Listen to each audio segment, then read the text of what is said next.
Good morning, everybody. It says you are live, so I'm guessing I am. And I'll wait a couple minutes before I start my quote unquote official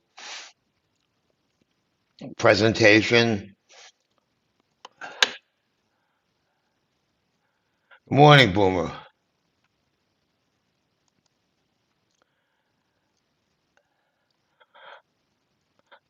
I'll say a few preliminary words the about the sell-off. And like I mentioned in my note, a lot of this was mechanical with the VIX expiration yesterday, yesterday slash today. And to that point,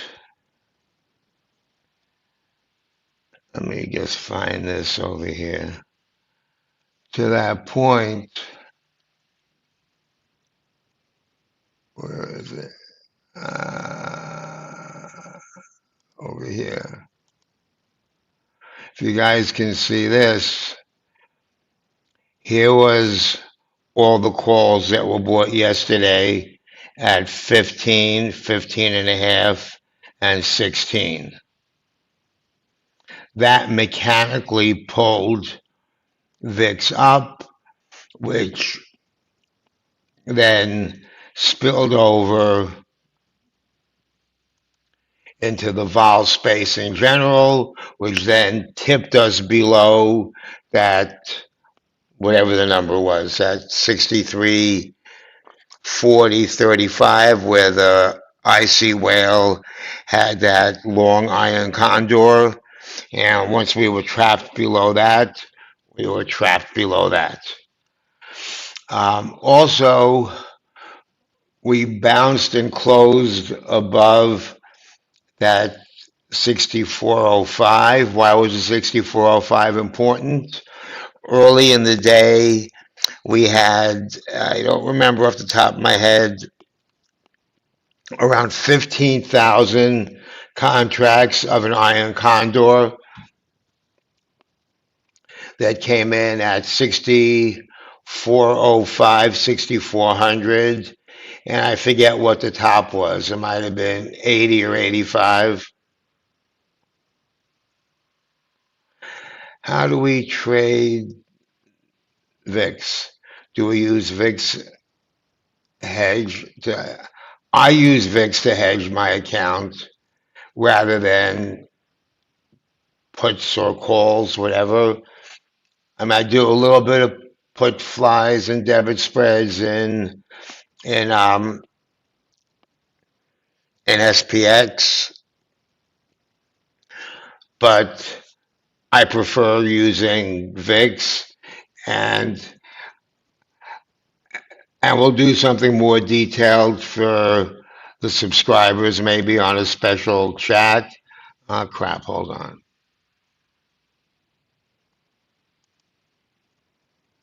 Let me sign in here. I'll just give you an example though as I sign in here.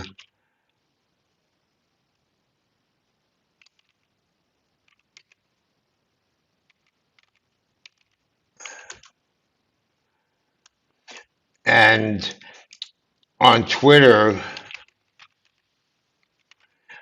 if you follow Z Contrarian, if not, I'll give you a link. I kind of use his method or a variation of it. But what I have here is kind of a method, something similar for quote unquote normal people. So a fly of some sort. Now I bought this, I don't remember when. So this pays when if VIX is above 20. Oh, battery low. That's not good. I thought I had it charged. Okay. Hopefully this call doesn't drop. What I like doing is I like doing something like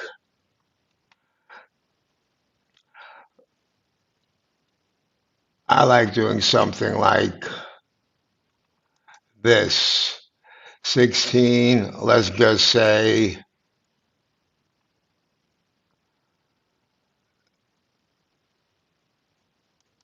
that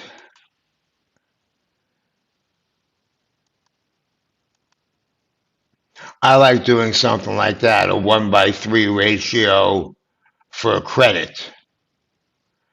But now that takes buying power and fake pain if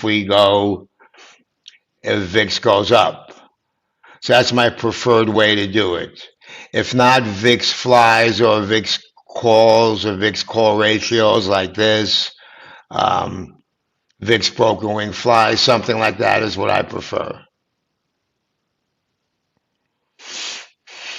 Okay, let's get back to where we are. Good morning, all. So, as you can see, we're struggling there, 6,400, 6,410, and expect shenanigans now and into the open because of the VIX expiration. The way VIX is settled is an arcane process called the SOQ, Special Opening Quote.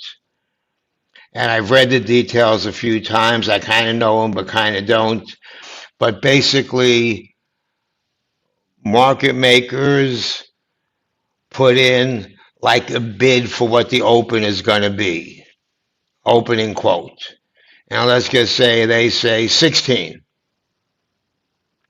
I might not have this exactly right, so like don't crucify me. Well, you can if you want, but then that opening quote is kind of like what they're putting their bid in or what they're targeting their opening at and their vol surface, all that fancy stuff. Then when it opens, the actual quote is based on the standard VIX calculation at the opening tick at 9:30. So what happens at 9:30 is you kind of have crazy bid-ask spreads. You might have a zero bid and a dollar ask. Anything that has a zero bid isn't included in the calculation. And so as a result, you often end up with an opening VIX price that's kind of off from the special opening, from the opening quote that the market makers are tied to. And then when bids and asks come in on the VIX, I'm sure the algos have all kinds of ways to game that. And then after whatever the period of time is, whether it's 10 minutes or a half hour, whatever it is, then we get to settle out and see where we are. And so what we see at the open may or may not be where VIX ends up, within like a half hour. I mean, it won't be where it ends up anyway, but that might be a fake number, will be a fake number. Too high, too low, I don't know. Now, since I'm rambling on about VIX, I might as well get this out of the way. Some of you that follow me might see me talk about this VIX VVIX ratio. And it's just one of a million ratios that people use for the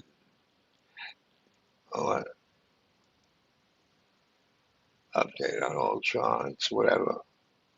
I don't even want to play with this right now. I'm going to leave that alone. And there's kind of a normal-ish range, 5 to 7 broadly. And at 6 or 6.5, you just divide VVIX by VIX, real simple. I mean, VVIX by VIX, yeah, real simple. And when you're up in the 6.5, like 6.5 is normal, a little complacent. Up here is kind of complacent-ish. So if we look, let's just say for context, February high. Where was the February high? We were up here, right where we were at the all-time high a couple days ago. Complacent. VIX has got to come up or VVIX has got to come down, one or the other. And we came down. We had crazy complacent in December before the sell-off. We had crazy complacent. We tend to get it during November, during the Santa Claus rallies, etc. And so it's just one thing I look at.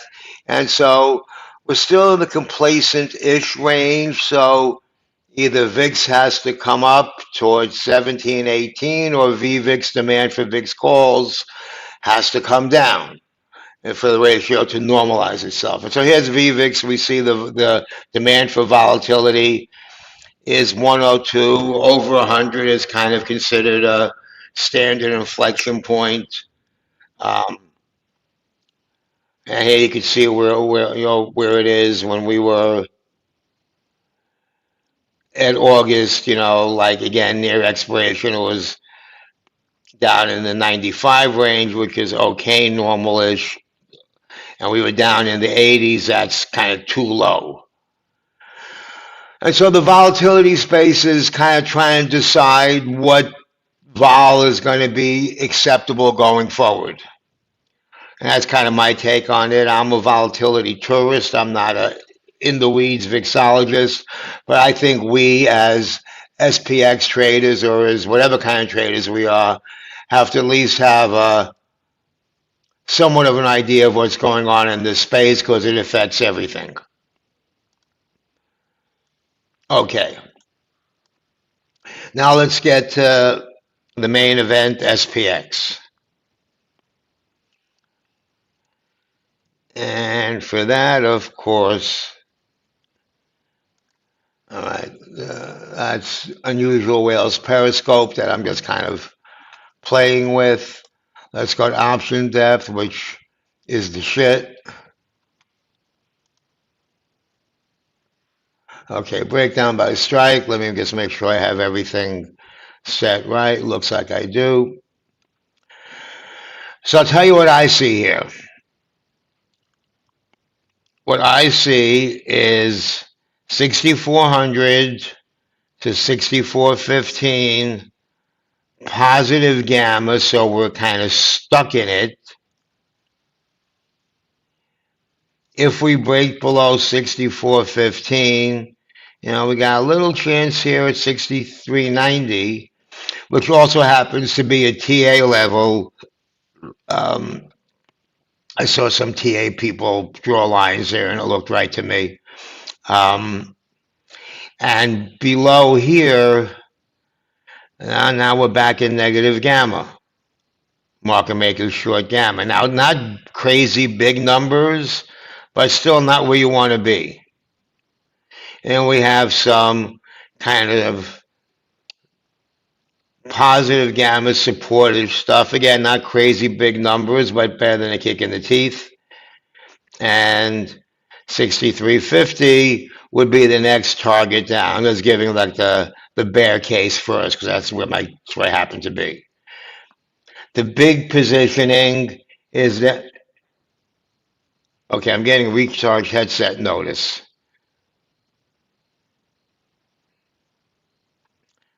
I'm getting recharge headset notice. I don't know why it didn't charge overnight, but I guess I didn't nest it in the thing, so I might suddenly drop, in which case I'll recharge it and I'll come back later. Maybe I'll do a nooner or something on Twitter and for my guys too. Yeah,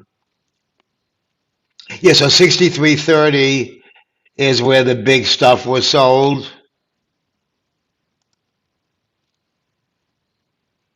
No, so 6,330 all the way down here is where puts are sold. So as we go down, this should provide lift, kind of way before there. Now 64, 20, 25, that's the next part of the story. If we get over 64.15, green open, I'll call it, then